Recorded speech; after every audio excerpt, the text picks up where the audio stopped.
El Consejo Nacional Electoral de Ecuador suspende la sesión donde se esperaba que se confirmara formalmente el escrutinio. La jornada pasada, el servicio del organismo mostró los resultados del conteo completo de los votos. Según esos datos, a la segunda vuelta pasarían Andrés Arauz, tras recibir el 32% de apoyo del electorado, y Guillermo Lasso, con el 19,74% de las papeletas. Mientras tanto, el candidato Yacu Pérez no acepta perder con un estrecho margen de menos del 0,5%. El indígena del movimiento Pachacutic encabeza una marcha hacia Quito para exigir el recuento de los votos del 7 de febrero.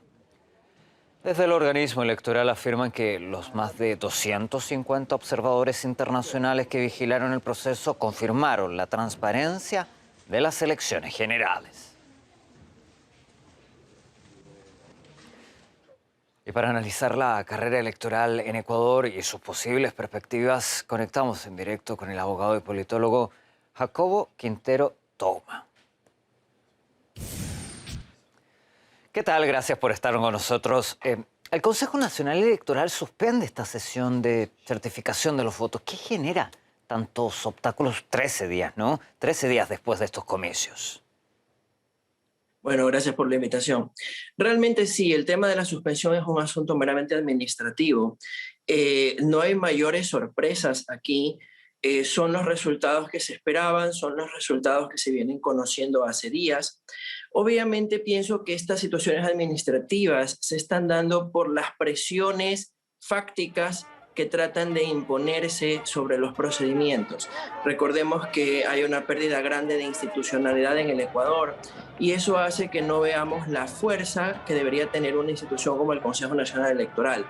Y esto hace que se cree toda una percepción de un fraude que realmente, si se analiza objetivamente, en este caso en particular, no existiría. Obviamente en América Latina sabemos que a veces se presentan este tipo de situaciones de fraude, pero lo que está pasando en el Ecuador no configura un fraude. Aquí hay un tema de desconocimiento de los actores políticos, hay un tema de debilidad del Consejo Nacional Electoral y hay un tema también de equivocaciones muy graves del Consejo Nacional Electoral en cuanto a haber permitido situaciones que podrían crear en la percepción pública una idea de fraude, cuando en realidad se está demostrando que eso no ha existido en el Usted presente menciona una caso. debilidad del Consejo Nacional Electoral en sus palabras.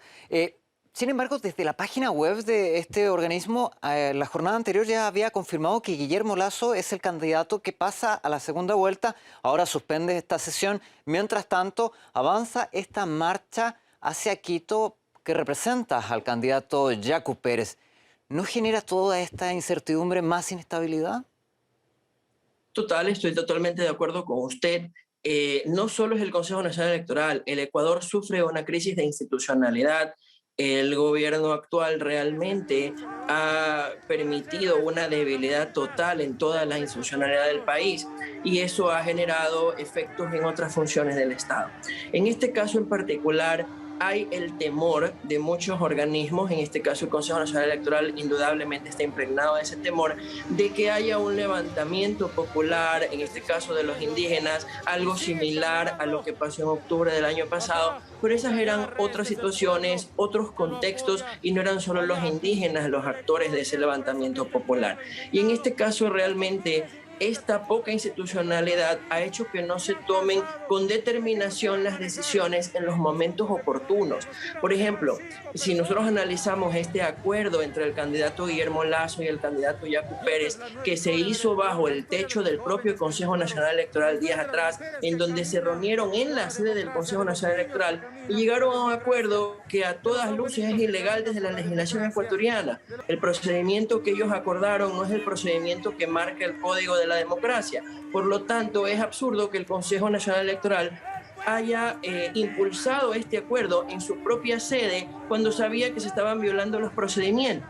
Pero esto lo hizo indudablemente por un miedo a un levantamiento o un miedo a situaciones de facto que no deberían de impregnar las decisiones de una función del Estado, como en este caso el Consejo Nacional Electoral. Pero Ahora, claro, cuando se infringe la normativa electoral con la venia del propio organismo competente, ¿existe la oportunidad, la opción de que en medio de toda esta incertidumbre del reconteo de los votos, de la demanda que así lo hace Yacu Pérez, se postergue incluso la fecha para la segunda vuelta de estos comicios? Bueno, la presidenta del Consejo Nacional Electoral ha dicho que eso es imposible y realmente sería lo peor que le puede pasar al país y lo peor que le puede pasar a la poca institucionalidad que aún queda en el Consejo Nacional Electoral. Yo digo que este acuerdo vulnera la ley.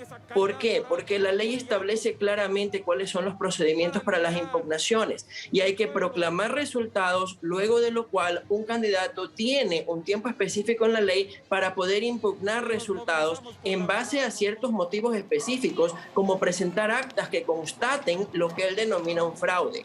Nunca hablan de procedimientos como un reconteo acordado entre 2 de los 16 candidatos sin la autorización y sin la venia de los otros 14 candidatos, y nunca se habla de un reconteo de la forma como se estaba manejando.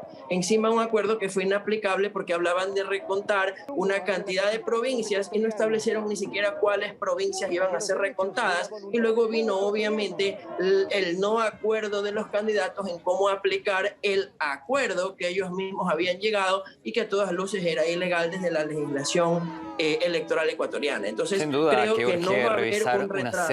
una serie de datos que han surgido a raíz de este proceso electoral. Le agradecemos por su tiempo.